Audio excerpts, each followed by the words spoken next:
Assalamualaikum warahmatullahi wabarakatuh. Saya Warizalina Wildati dan nomor induk mahasiswa 2001040021. Di sini saya akan mempresentasikan tentang hubungan semantik dan ilmu lain. Yang pertama, saya mengambil referensi dari jurnal yang berjudul Analisis Pendekatan Semantik pada Syair Pakyok Bunting Makassar. Syair adalah puisi yang bersumber dari Arab dengan ciri tiap bait 4 baris bersejak A berisi nasihat atau cerita. Pada penelitian ini, teori yang digunakan adalah teori semantik. Semantik adalah cabang linguistik yang mempelajari arti atau makna yang terkandung pada suatu bahasa, kode, atau jenis representasi lain.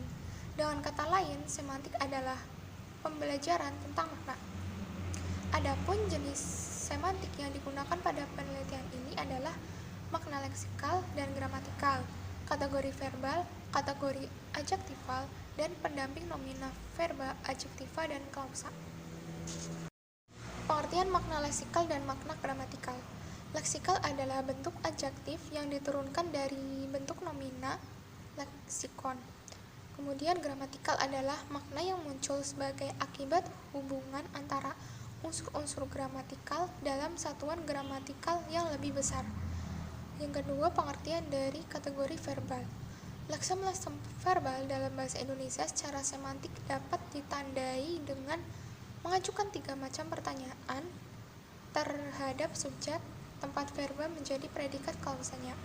Kemudian yang ketiga, pengertian dari kategori adjektifal.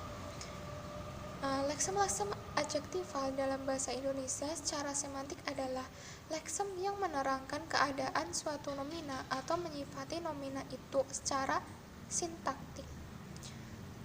Secara sintaktik adalah leksem yang dapat diawali kata ingkar, tidak dapat diawali kata pembanding paling, dan dapat direduplikasikan serta diberi imbuhan se-nya.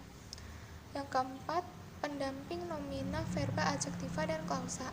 Yang pertama ada hal atau perkara, yang kedua ada pelaku, yang ketiga ada kualitas, yang keempat kepastian, dan yang terakhir harapan. Pembahasan syair Pakyok Bunting. Pakyok dalam bahasa Makassar sama dengan kata memanggil dalam bahasa Indonesia. Kata bunting dalam bahasa Indonesia sama dengan pengantin. Jadi, syair Pakyok Bunting Makassar diartikan sebagai kata atau puisi yang diucapkan ketika pengantin laki-laki ke rumah pengantin perempuan atau sebaliknya.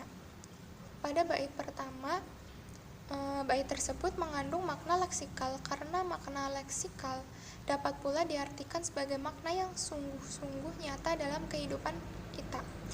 Sesuai dengan terjemahan bait tersebut bahwa mempelai perempuan telah lama menanti kedatangan mempelai laki-laki di mana itu sungguh nyata adanya.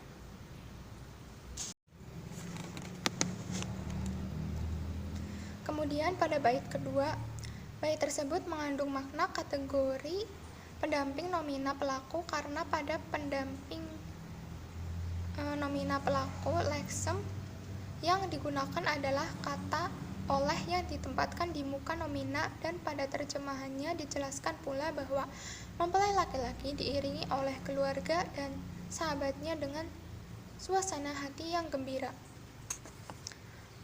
Dan pada bait ketiga, bait tersebut mengandung makna kategori pendamping nomina pelaku dan pendamping verba kualitas. Karena kategori pendamping nomina pelaku leksem yang digunakan adalah kata oleh yang ditempatkan di muka nomina, dan kategori pendamping verba kualitas. Leksem yang digunakan adalah sangat, dan leksem ini lazimnya mendampingi verba keadaan. Pada bait yang keempat, bait tersebut mengandung makna kategori pendamping adjektiva kualitas karena leksem yang digunakan pada makna pendamping adjektiva kualitas menggunakan kata sangat, dan pada terjemahan dijelaskan bahwa mempelai laki-laki sangat mencintai mempelai perempuan dan dianggap juga sangat mengasihi dan menyayangi keluarganya. Dan pada bait kelima, bait tersebut mengandung makna pendamping klausa depan, karena pada terjemahan dijelaskan bahwa kedua mempelai diberi pesan agar selalu bersatu dalam mengarungi kehidupan rumah tangga, dan semoga keluarganya bersatu seperti beras dengan pertih. Dan pada pendamping klausa harapan leksem yang digunakan adalah kata-kata semoga. Dan yang kedua, saya mengambil referensi dari skripsi yang berjudul Analisis Semantik Puisi Tintrim karya Lelana Brata dalam antologi Gegurit Sewindu Pustaka Candra. Pengertian puisi. Puisi merupakan salah satu bentuk karya sastra yang dapat dikategorikan sebagai struktur wacana yang utuh. Puisi juga memperlihatkan ciri bahasa yang dinamis. Menurut Wordsworth, puisi adalah peluapan yang spontan dari perasaan-perasaan yang penuh daya. Dia memperoleh rasanya dari emosi atau yang dikumpulkan kembali ke dalam kedamaian. Hasil analisis semantik dalam puisi Tintrim karya Lelana Brata adalah antologi Gegurit Sewindu Pustaka Candra yang dianalisis terdiri dari makna leksikal, makna konotasi, dan makna gramatikal.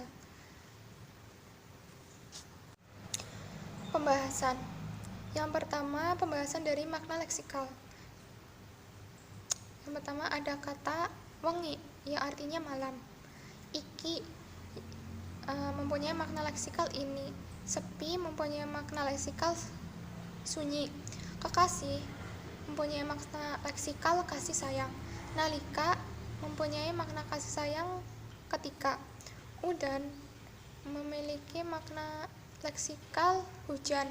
Tumetes mempunyai makna leksikal tetes.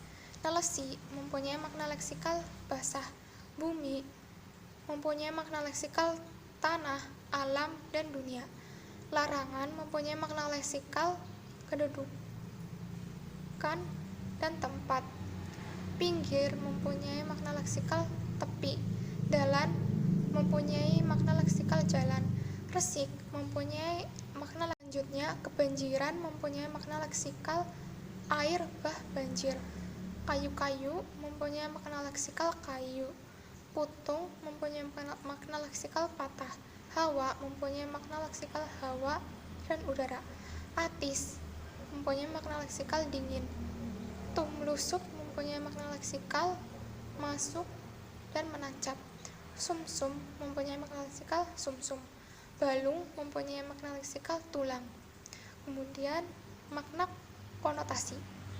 Yang pertama, kata wengi. Kata wengi mempunyai makna konotasi gelap karena kata wengi di sini menggambarkan atau melukiskan tentang suasana yang sedih.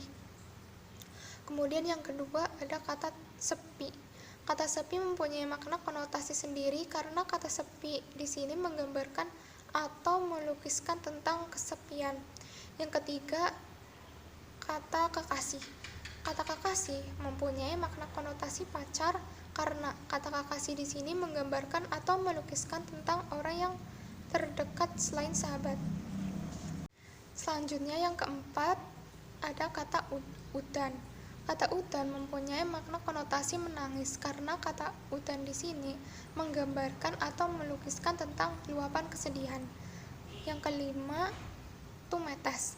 Kata tumetes mempunyai makna konotasi berlinang karena kata tumetes di sini menggambarkan atau melukiskan tentang jatuhnya air mata. Yang keenam, nelesi. Kata nelesi mempunyai makna konotasi berlinang karena kata nelesi di sini menggambarkan atau melukiskan tentang sesuatu yang basah karena terkena air. Yang ketujuh, bumi.